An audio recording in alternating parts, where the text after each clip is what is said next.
सही है। तो डॉम डॉक्यूमेंट ऑब्जेक्ट मॉडल पढ़ने से पहले आपको कुछ चीज़ों का जो है वो ध्यान रखना पड़ेगा, और कुछ चीज़ें जो है ब्राउजर पे समझनी पड़ेंगी कि हमारे पास क्या होता है। स्पेक का तो हमें सब पता है क्या होता है। स्पेक के अंदर कंसोल वो ऑप्शन होता है जहाँ पे हम फंक्शनलिटी वाला जो भी काम करते हैं उसका जो आउटपुट होता है वो हमारे पास कंसोल पे दिखता है। जैसे जावास्क्रिप्ट का हम जो इनपुट में काम करते हैं उसका जो आउटपुट जो भी आता है वो हमारे पास कहाँ दिखता है? इधर कंसोल में दिखता है। एलिमेंट्स पे अगर जाएं तो एलिमेंट्स में हमें क्या मिलता है? यहाँ पर तमाम वो कोड मिलता है जो हमने अपनी HTML में लिखा हुआ है। HTML में हमारे पास एलिमेंट्स में क्या मिलता है? एलिमेंट्स में हमने अपना HTML का जो जो भी कोड लिखा हुआ है वो हमें सारा इधर मिल जाता है। हमने अभी कुछ भी नहीं लिखा हुआ, एक छोटी सी बॉयलर प्लेट लिखी हुई है, वो पूरी बॉयलर प्लेट जो है हमें कोड में दिख रही है। देन थोड़ा सा नीचे आते हैं। नीचे आने के बाद स्टाइल्स में हमारे पास वो सारी चीजें आती हैं जो हमने स्टाइलिंग की हुई है।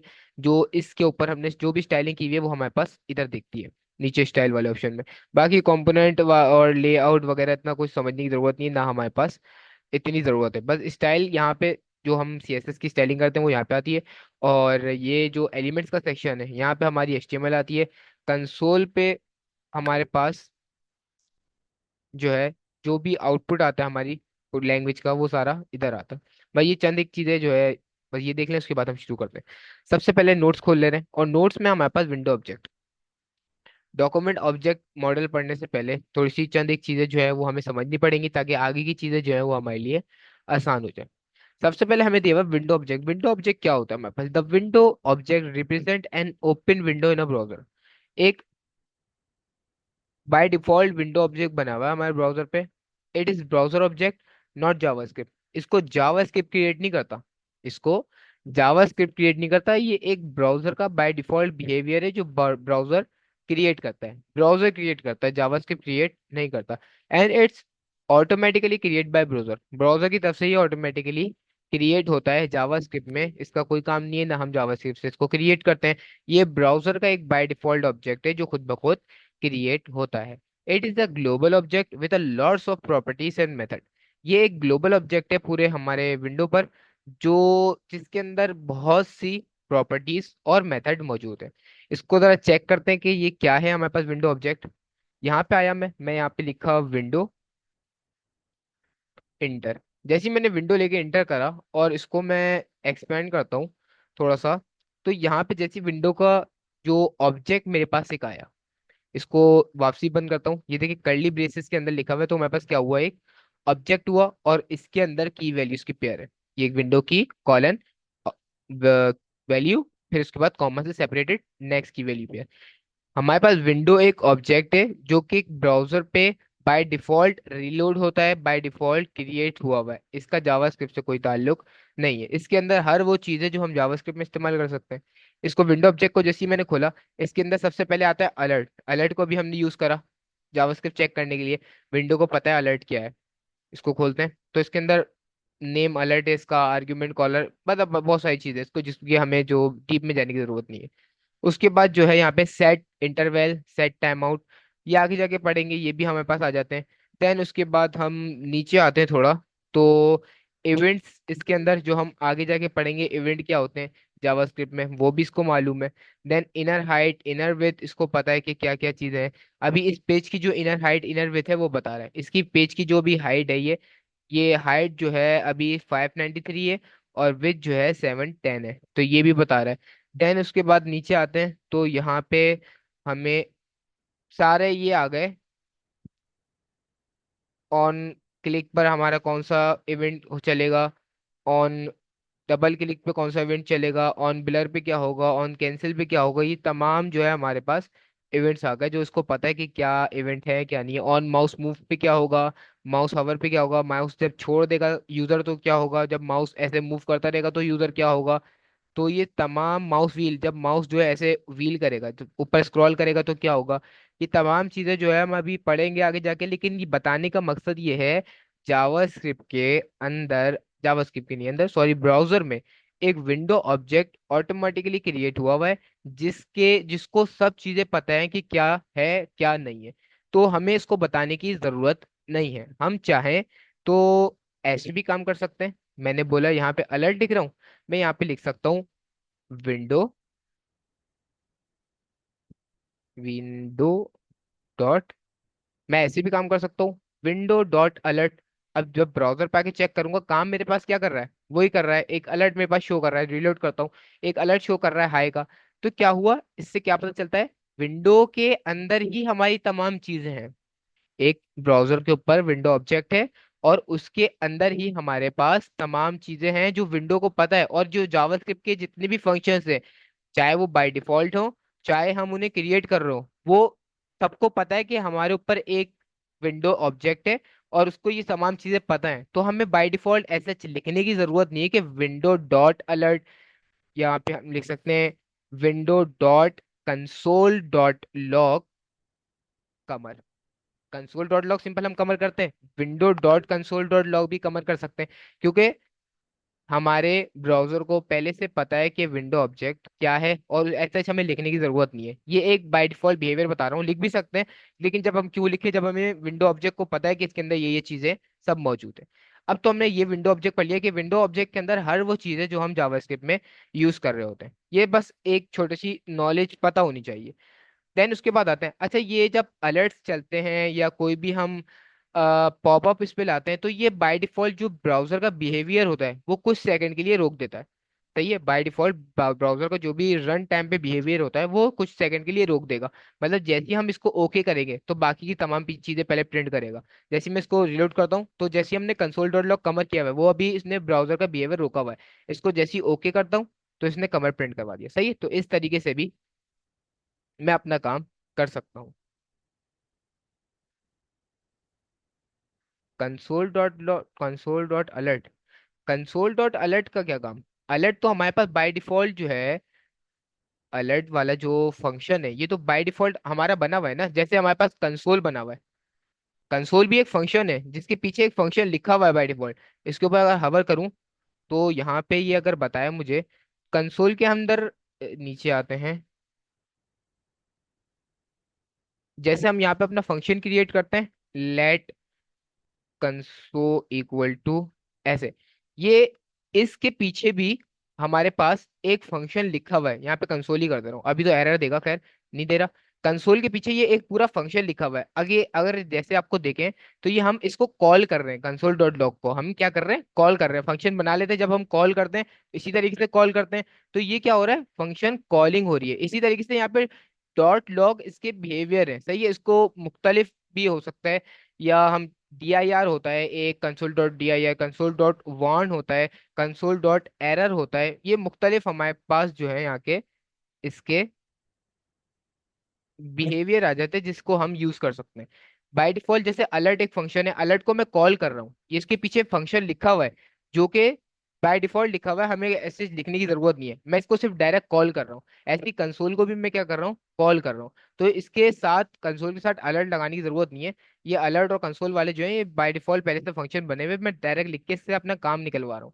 अब यहाँ पे दोबारा लिखते हैं कंसोल CLG पे, और यहाँ पे हम कमर लिखवाते हैं, तो ब्राउजर पे हमारे पास कमर प्रिंट हो रहा है। नेक्स्ट पे आते हैं। नेक्स्ट हमारे पास नोट्स में क्या है, विंडो ऑब्जेक्ट पढ़ लिया। हमारे पास क्या होता है, एक ग्लोबल ऑब्जेक्ट है जिसके अंदर lots of properties and method है। वो सारी चीजें जो हम जावास्क्रिप्ट में यूज करेंगे वो सब विंडो ऑब्जेक्ट को पता है। देन आते हैं इसके बाद डॉम। अब डॉम स्ट्रक्चर पढ़ते हैं कि डॉम स्ट्रक्चर असल में है क्या। When a web page is loaded, जब भी हमारा वेब पेज लोड होता है, the browsers create a document object model of the page. Browser जो है एक डॉक्यूमेंट ऑब्जेक्ट मॉडल क्रिएट करता है आपके पेज पे। सिंपल। अब सबसे पहले देखें यहाँ पे इन्होंने क्या बनाया हुआ है डायग्राम में। सबसे पहले आपके पास एक ऑब्जेक्ट है विंडो, जो अभी हमने पढ़ा क्या है, विंडो के अंदर हर वो चीजें जो हम लिख रहे हैं। अब विंडो के अंदर जो लास्ट में इमेज आ रही है, ये भी विंडो के अंदर है, विंडो को पता है इसके अंदर एक इमेज लिखी हुई है। विंडो के अंदर डिव लिखा हुआ है, विंडो को ये भी पता है कि उसके अंदर एक डिव लिखी हुई है। इसी तरीके से उसके बाद विंडो के अंदर आ जाता है एक ऑब्जेक्ट हमारे पास, डॉक्यूमेंट। अब ये डॉक्यूमेंट का क्या काम है, जब हमारे पास विंडो ऑब्जेक्ट था, तो ये डॉक्यूमेंट ऑब्जेक्ट अब क्या कर रहा है, window object by default browser के तरफ से क्रिएट हो रहा था। अब जो हमारे पास डॉक्यूमेंट ऑब्जेक्ट है, वो ये है। डॉक्यूमेंट इस तमाम चीजों को अपने अंदर लोड किया हुआ है। जो भी हम HTML के अंदर कोड लिखेंगे वो हमारे डॉक्यूमेंट में जाके सेव होगा। मतलब जो भी कोड करने वाला काम होगा वो तमाम किसके अंदर जाके सेव होगा, डॉक्यूमेंट। तो एक ऐसे ये समझ सकते हैं कि हमारे पास यहाँ पे एक डॉक्यूमेंट है।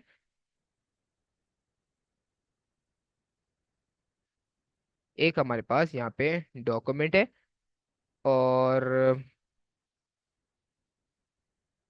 डॉक्यूमेंट के अंदर ये तमाम चीजें, एक डॉक्यूमेंट है और डॉक्यूमेंट के अंदर ही तमाम चीजें। तो ये डॉक्यूमेंट हमारे पास, जो भी हम काम करते हैं, जब हमारा पेज रिलोड होता है, तो ये एक डॉक्यूमेंट ऑब्जेक्ट मॉडल बन जाता है। अब डॉक्यूमेंट को पता है कि इसके अंदर क्या क्या लिखा हुआ है, डॉक्यूमेंट को ये पता है कि हमारे पास अंदर कोड में क्या क्या लिखा हुआ है। यहाँ पे एग्जाम्पल भी अगर पढ़ें तो लिखा हुआ है, द ब्राउजर क्रिएट्स अ, एक ब्राउजर जो है एक डॉक्यूमेंट ऑब्जेक्ट मॉडल क्रिएट कर देता है आपके पेज पे। अब जब भी मेरे पास पेज रिलोड होगा, यहाँ पे ब्राउजर पे, जब भी मेरे पास पेज रीलोड होगा, तो आपके पास एक दोबारा रिफ्रेश होके पूरा डॉक्यूमेंट ऑब्जेक्ट एक क्रिएट हो जाएगा मॉडल। सही। तो डॉक्यूमेंट ऑब्जेक्ट मॉडल क्या होता है? डॉक्यूमेंट वो चीज है जो भी हमारे कोड में सेव हुई भी है, कोड के अंदर की जितनी भी वैल्यूज हैं, तमाम चीजें जो है अब डॉक्यूमेंट के अंदर सेव हुई भी है। चाहे वो जावास्क्रिप्ट हो, जावास्क्रिप्ट भी हमने कनेक्ट की हुई है, वो एक डॉक्यूमेंट के अंदर जाके सेव है। चाहे मैं यहाँ पे सीएसएस लिंक कर दूं, वो डॉक्यूमेंट के अंदर जाके सेव है। अब डॉक्यूमेंट को ये पता है कि हमारे कोड में क्या क्या लिखा हुआ है, एचटीएमएल के अंदर क्या क्या चीजें लिखी हुई है, एचटीएमएल के कितने टैग्स हैं, कितनी हेडिंग्स हैं, ये सब हमारे डॉक्यूमेंट ऑब्जेक्ट को पता है। नेक्स्ट पे आते हैं। अब ये तमाम चीजें जो हैं, विंडो हमारे पास क्या है? एक ऑब्जेक्ट है। डॉक्यूमेंट हमारे पास क्या है? ऑब्जेक्ट है। एचटीएमएल क्या है? एक हमारे पास ऑब्जेक्ट है। हेड क्या है? हमारे पास एक ऑब्जेक्ट है। अंदर जो मेटा टैग है, ये हमारे पास क्या है? एक ऑब्जेक्ट है। बॉडी क्या है? हमारे पास एक ऑब्जेक्ट है। Each and everything in document object model in is doc, वो क्या बोलते हैं इसको, ऑब्जेक्ट। हर चीज क्या है? हमारे पास एक ऑब्जेक्ट है। तो यही डॉक्यूमेंट क्या हुआ हमारे पास? डॉक्यूमेंट। ऑब्जेक्ट क्या हुआ? ये पूरी हर, इसके अंदर हर चीज क्या है? एक ऑब्जेक्ट है। और मॉडल क्या हुआ? डॉक्यूमेंट का एक मॉडल बन रहा है ऑब्जेक्ट का। समझे? जब भी पेज रिलोड हो रहा है, तो डॉक्यूमेंट अपना एक मॉडल क्रिएट कर रहा है, जिसको हम बोलते हैं डॉक्यूमेंट ऑब्जेक्ट मॉडल। इसके अंदर हर एक चीज जो है ऑब्जेक्ट है हमारे पास। अब यहाँ पे देखें, डॉक्यूमेंट के अब ये चाइल्ड वाइज चलेंगे। सही है। विंडो का चाइल्ड क्या है? विंडो का चाइल्ड डॉक्यूमेंट है। डॉक्यूमेंट का चाइल्ड क्या है? हमारे पास एचटीएमएल है। एचटीएमएल के कितने चिल्ड्रन है? दो चिल्ड्रन है, हेड एंड बॉडी। हेड के कितने चिल्ड्रन है? यहाँ पे हेड के चार चिल्ड्रन है। बॉडी के कितने चिल्ड्रन है? बॉडी के दो चिल्ड्रन है। बॉडी के जो चिल्ड्रन है, उसके कितने चिल्ड्रन है? यहाँ पे चार चिल्ड्रन है। इमेज H1P और diff। यहाँ पे देखें, HTML के दो है ना, हेड और बॉडी। हम अपने ब्राउजर पे आते हैं और यहाँ पे भी हम यहाँ पे चेक करते हैं VS कोड में आके। तो यहाँ पे हमारे पास क्या है? डॉक्यूमेंट के अंदर सबसे पहले हेड, देन बॉडी। समझ रहे बात को? HTML के अंदर कितने चिल्ड्रन है? Head and body. Body, head के अंदर चार इसके चिल्ड्रन है, मेटा, टाइटल और लिंक। यहाँ पे आते हैं, ये आ गए मेटा के सारे। उसके बाद आ गया टाइटल, यहाँ पे सीएसएस लिंक कर देंगे तो सीएसएस का चाइल्ड आ जाएगा। तो एक पेरेंट है, पेरेंट के अंदर उसके चाइल्ड है। विंडो सबका पेरेंट है। विंडो जो है मेन पेरेंट है, जिसके अंदर ये तमाम चीजें हैं। डॉक्यूमेंट उसके बाद एक पेरेंट आ जाता है, जिसके अंदर ये तमाम वो चीजें हैं जो हम एज अ कोड लिख रहे हैं। समझ में आ गई? सिंपल हमारे पास ये कॉन्सेप्ट है। आगे चलते हैं। नेक्स्ट है हमारे पास डॉम मैनिपुलेशन। ये आ गया हमारे पास मेन कॉन्सेप्ट, जिसकी वजह से हम हमारे पास कंप्लीट डॉम जो है वो चल रहा है। आगे चलते हैं और इसको रिलोड करके अपना ये जो है इसको कर देते हैं रिमूव। अब हमारे पास क्या है? मैं HTML के अंदर जो भी चीज लिखता हूँ, मैं यहाँ पे आता हूँ, मैं एक H1 क्रिएट करता हूँ और इस यहाँ पे लिखता हूँ माई नेम इज कमर। यहाँ पे लिखा मैंने माई नेम इज कमर, तो ये माई नेम इज कमर मेरे पास पेज पे रिलोड हो गया। सही है। और यहाँ पे एक पैराग्राफ भी क्रिएट करता हूँ मैं। यहाँ पे मैंने एक पैराग्राफ क्रिएट करा जिसमें लिखा लॉरेम 50। तो यहाँ पे एक 50 वर्ड का एक लॉरेम जो है मेरे पास क्रिएट हो गया। अब HTML के अंदर हर वो एलिमेंट जो मैं लिख रहा हूँ, उसको मैं जावास्क्रिप्ट में एक्सेस कर सकता हूँ। HTML के अंदर हर वो एलिमेंट या टैग जो मैं लिख रहा हूँ, उसको मैं जावास्क्रिप्ट में एक्सेस कर सकता हूँ। किस तरीके से एक्सेस कर सकता हूँ? मैं चाह रहा हूँ H1 की टैग की जो भी H1 का जो टैग है, वो मैं जावास्क्रिप्ट से एक्सेस कर पाऊँ, उसको प्रिंट कर पाऊँ। बिल्कुल वैलिड है। ये तमाम चीजें मैं किस तरीके से कर सकता हूँ? मैं अपने डॉम स्ट्रक्चर की मदद से कर सकता हूँ। अब यहाँ पे मुख्तलिफ तरीके होते हैं एक्सेस करने के। हमने शुरू में पढ़ा था क्लासेस क्या होती हैं, आईडी क्या होती हैं, और हमारे पास एलिमेंट्स क्या होते हैं या टैग क्या होते हैं। ये तमाम चीजें हमने शुरू में पढ़ी थी। अब इसकी मदद से हम लोग अपने जो एलिमेंट्स है या टैग है या क्लासेस आईडी है, उनको मैं गेट कर सकता हूँ। एक H1 का एक एलिमेंट है, इसको मैं इजी गेट कर सकता हूँ। किस तरीके से? या तो मैं इसमें एक आईडी दे दूँ। आईडी हमने शुरू में पढ़ा था, आईडी जो होती है वो यूनिक होती है। आईडी एस एच ये नहीं हो सकता दो एलिमेंट को एक सी आईडी आ जाए। नहीं, आईडी जो होगी हर वक्त यूनिक होगी। यहाँ पे मैं लिखता हूँ हेडिंग। एक हेडिंग नाम से मैंने इसको आईडी दे दी। अब यहाँ पे आता हूँ मैं, और यहाँ पे तुमने क्या दिया हुआ है, सिलेक्टिंग विद आईडी। आईडी से किस तरीके से सिलेक्ट कर सकते हैं, मैं लिखता हूँ यहाँ पे डॉक्यूमेंट। जो हमने शुरू में पढ़ा, डॉक्यूमेंट क्या होता है हमारे पास, जिसके अंदर तमाम HTML चीजें वो इसके अंदर सेव है डॉक्यूमेंट के अंदर। मैंने लिखा document, document dot get element by ID.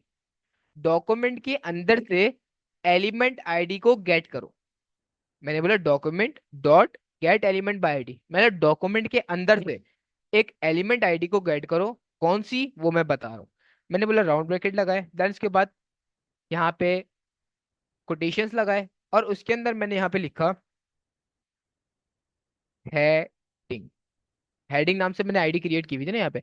तो मैंने बोला अपने डॉक्यूमेंट के अंदर सर्च करो, हेडिंग नाम की जो भी आईडी हो उसको गेट कर लो। तो वो क्या करेगा, पूरे डॉक्यूमेंट में सर्च करेगा, कहीं भी हेडिंग नाम की जो भी इसको आईडी मिलेगी वो गेट कर लेगा।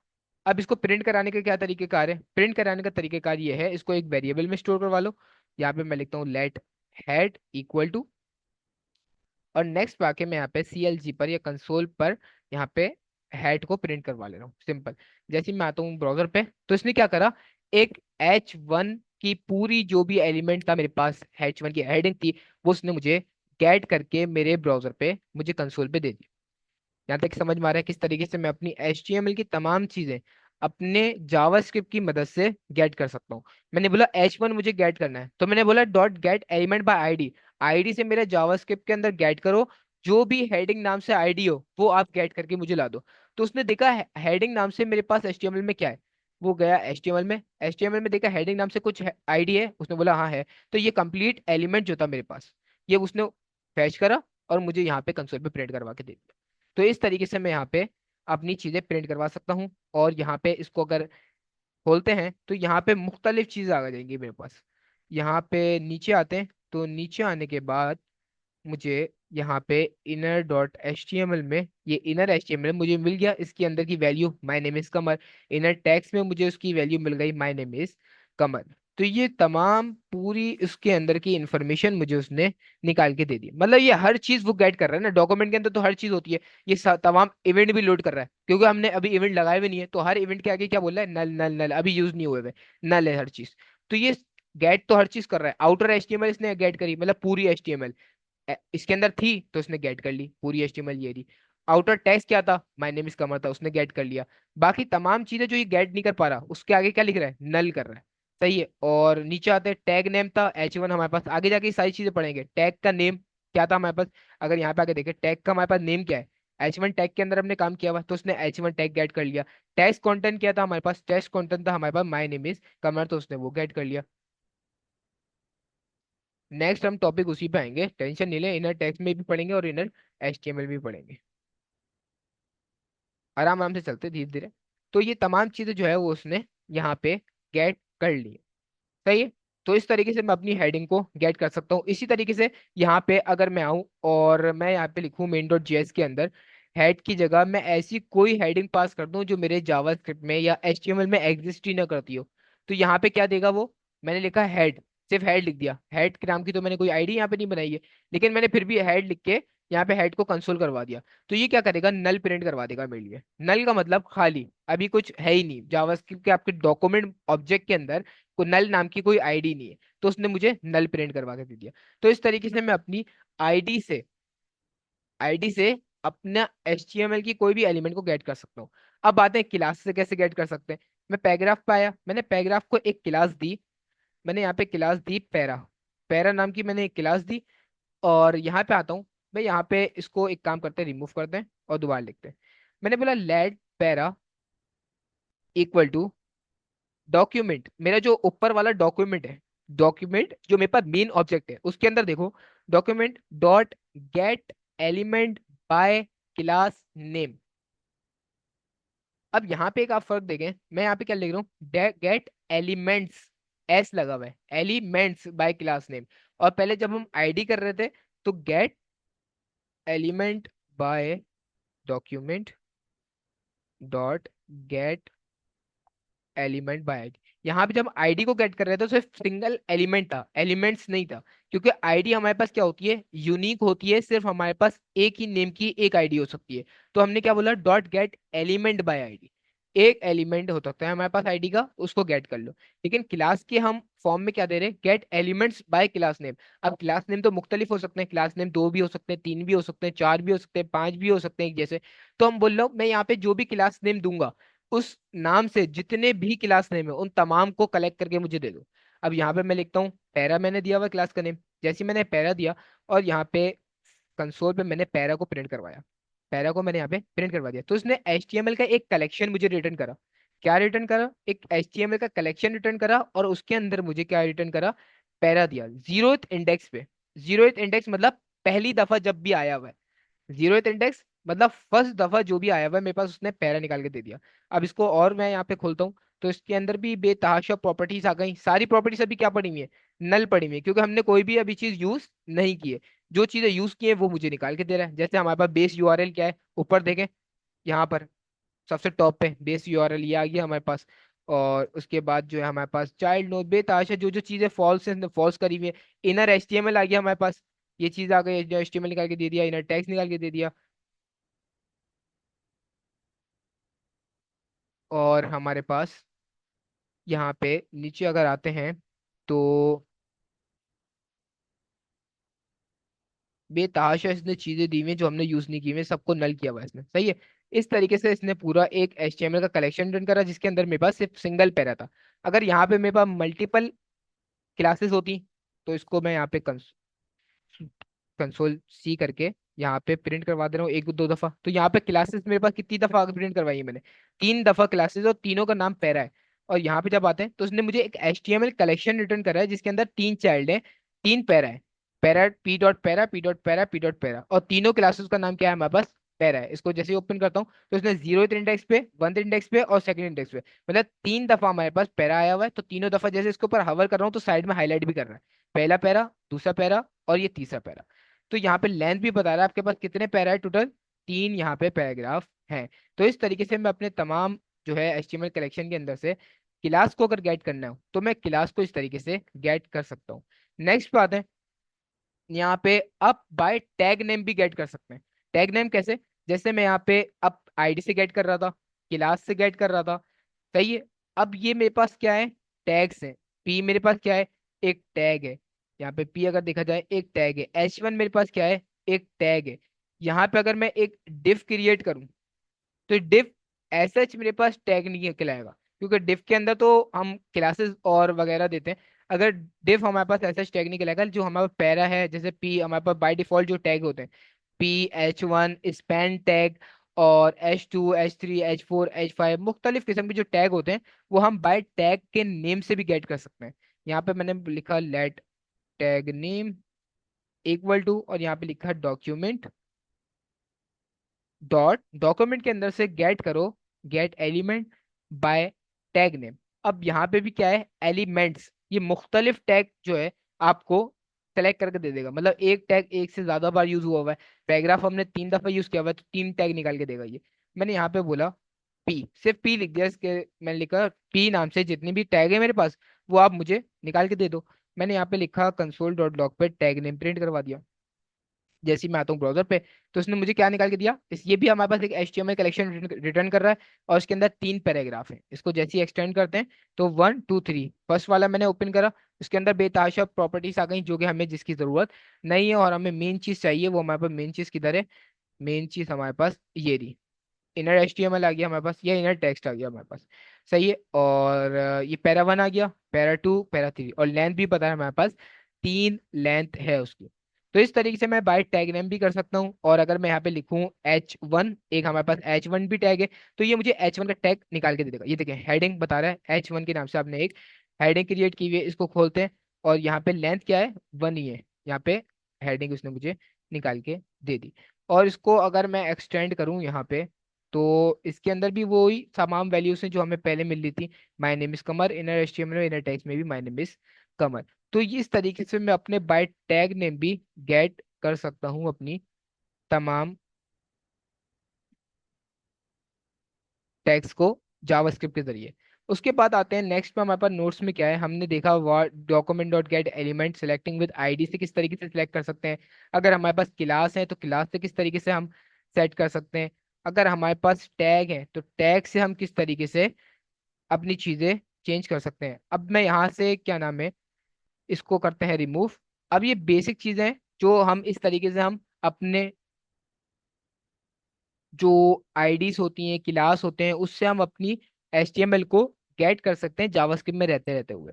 ये तो जो हमारे पास ज्यादातर यूज होते हैं वो डॉम मैनिपुलेशन के अंदर यही होते हैं, जो आईडी, क्लास नेम और टैग नेम। और जो हमारे पास कुछ एलिमेंट्स होते हैं वो होते हैं हमारे पास क्वेरी सिलेक्टर से भी हम गेट कर सकते हैं। डॉक्यूमेंट डॉट क्वेरी सिलेक्टर, और बस क्वेरी सिलेक्टर हमारे पास रह गया, क्वेरी सिलेक्टर से भी हम गेट कर सकते हैं। मुख्तलिफ क्वेरी सिलेक्टर के अंदर हम स्पेसिफिक नहीं होता आपकी आईडी है या क्लास है, हम कुछ भी गेट कर सकते हैं, आईडी से भी, क्लास से भी, और टैग नेम से भी गेट कर सकते हैं। अच्छा, दो हैं यहाँ पे, क्वेरी सिलेक्टर और क्वेरी सिलेक्टर ऑल। तो इन दोनों को भी पढ़ते हैं किस तरीके से हम कर सकते हैं। Document dot query selector, query selector से किस तरीके से कर सकते हैं, इसको एक सबसे पहले वेरिएबल में स्टोर करवा ले रहे हैं। Let query equal to document, मेरे डॉक्यूमेंट में सर्च करो document dot query selector, document dot query selector. अब क्वेरी सिलेक्टर के अंदर मैं बताऊंगा मेरे पास, इसको थोड़ा सा पहले सेटिंग में कर ले रहे हैं।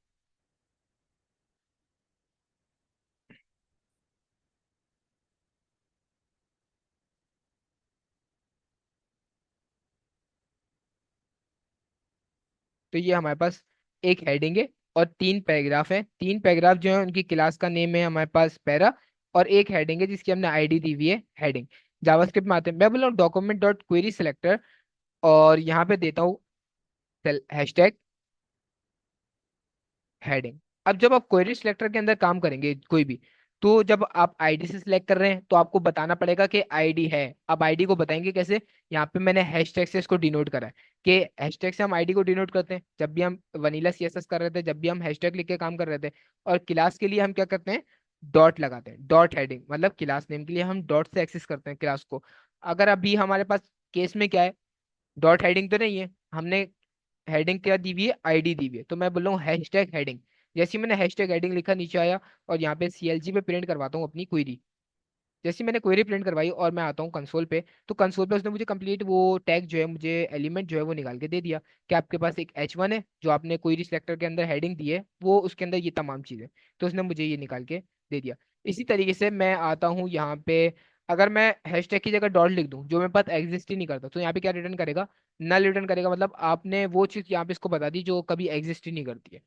नेक्स्ट पे आते हैं, हमने देखा कि क्वेरी सिलेक्टर से हेडिंग भी कर सकते हैं, और यहाँ पे हमने क्लास का क्या नाम दिया हुआ, पैरा दिया हुआ, तो पैरा से भी हम एग्जिस्ट जो है निकाल सकते हैं। अब यहाँ पे एक चीज देखने वाली, जो क्वेरी सिलेक्टर है, डॉक्यूमेंट डॉट क्वेरी सिलेक्टर। अब क्लासेस जितनी भी हो, हमारे केस में अभी कितनी क्लासेस है, तीन क्लासेस है, और यहाँ पे हमने लिखा है डॉट पैरा। अब क्वेरी सिलेक्टर के केस में आप 1000 क्लासेस भी होंगी तो वो सबको प्रियोरिटी किसको देगा, फर्स्ट वाले को।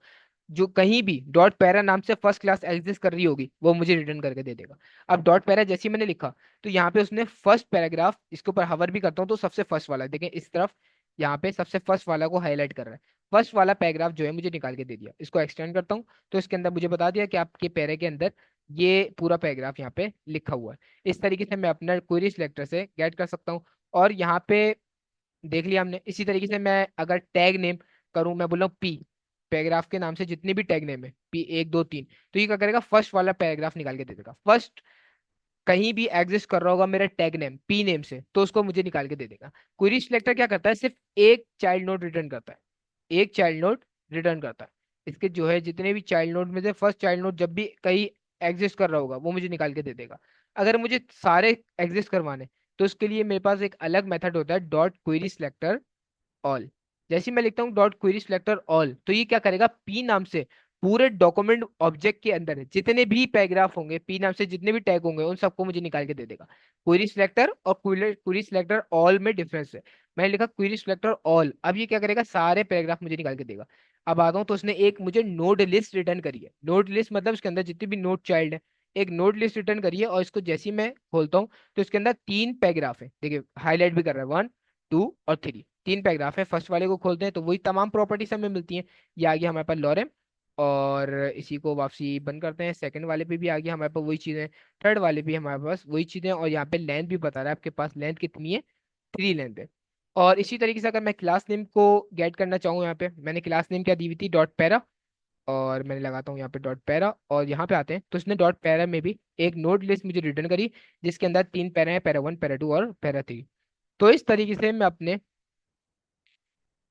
जावास्क्रिप्ट में रहते रहते अपने HTML के तमाम एलिमेंट्स को गेट कर सकता हूँ easily, by using document dot query selector, document dot query selector all, document dot query selector all, और document dot get element by ID, document dot get elements by class name, document dot tag name के जरिए मैं तमाम अपने elements को जो है वो इजिली एक्सेस कर सकता हूँ। और यहाँ पे हमने ये चीज़ें पढ़ ली हैं, और यहाँ तक कि किसी को कोई कंफ्यूजन है तो बताएं, रिवाइज करवाएं।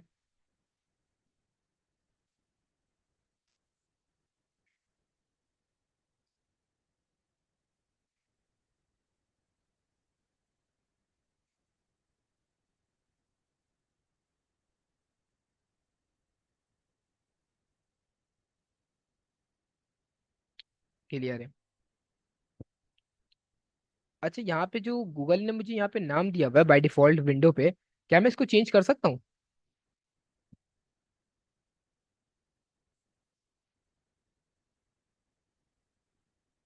मैं चाह रहा हूँ गूगल हटा के अगर मैं कमर लिख दूँ तो क्या ये पॉसिबल है?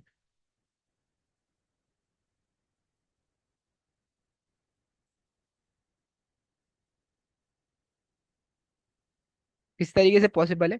हम जरा F12 करके चेक करते हैं ये वर्क करता है या नहीं करता है।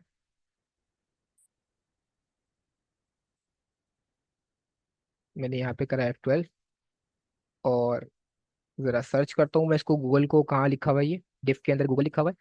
और ये गूगल के अंदर तो अभी इसकी वैल्यू क्या आ रही है हमारे पास, नल आ रही है। गूगल का अच्छा ये लोगो दिया हुआ है इन्होंने, वो नहीं है हमारे पास, टेक्स्ट नहीं है, लोगो है ये। कुछ और करते हैं। जावास्क्रिप्ट का फाउंडर कौन है?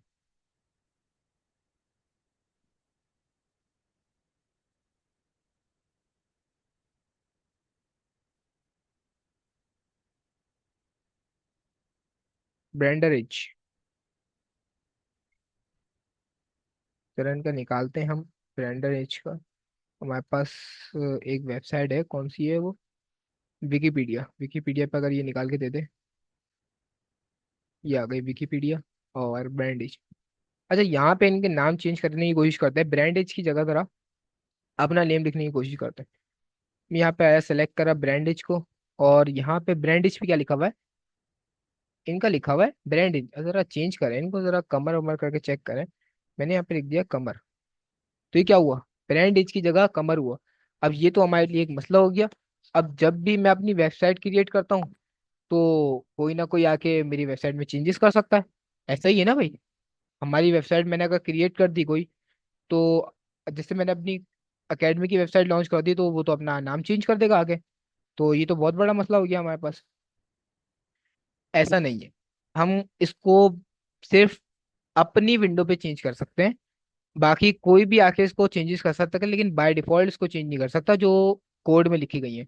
तो ये कुछ प्रैक्टिसेस हैं जो कि हम इसके साथ खेल सकते हैं, मस्तियाँ कर सकते हैं। और जैसे ही मैं इसको एक दफ़ा रिलोड करूंगा तो ये वापसी सेट हो जाएंगी वो चीज़ें। तो ये थोड़ी चीज़ होती हैं। और डॉक्यूमेंट ऑब्जेक्ट मॉडल भी हमने थोड़ा सा पढ़ लिया है कि क्या होता है। और नेक्स्ट पे तो हमारे पास ऐसी कोई खास चीज़ है नहीं अब बिल्कुल आसान चीज़ें हैं जो हम बिल्कुल पढ़ते हुए जाएंगे smoothly, tag name, inner tags, inner HTML, inner text content. और कल जो है ये वाला चैप्टर जो है खत्म कर देंगे।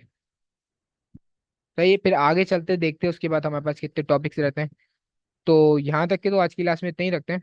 और नेक्स्ट क्लास में हम आगे से शुरू करेंगे। जब तक कि इसकी प्रैक्टिस लाजमी कर लिएगा, डॉम मैनिपुलेशन की, कि किस तरीके से आईडी से सिलेक्ट करते हैं, किस तरीके से क्लास से सिलेक्ट करते हैं, किस तरीके से टैग से किस तरीके से सिलेक्ट कर सकते हैं। तो ये थोड़ी चीज़ें जो है प्रैक्टिस में लाना लाजमी है। उसके बाद जो है नेक्स्ट क्लास से हम थोड़ा प्रैक्टिकली भी करके देखेंगे कि किस तरीके से ये यूज़ होता है। सही है। तो नेक्स्ट क्लास में आप लोगों से मुलाकात होती है। अल्लाह हाफिज़।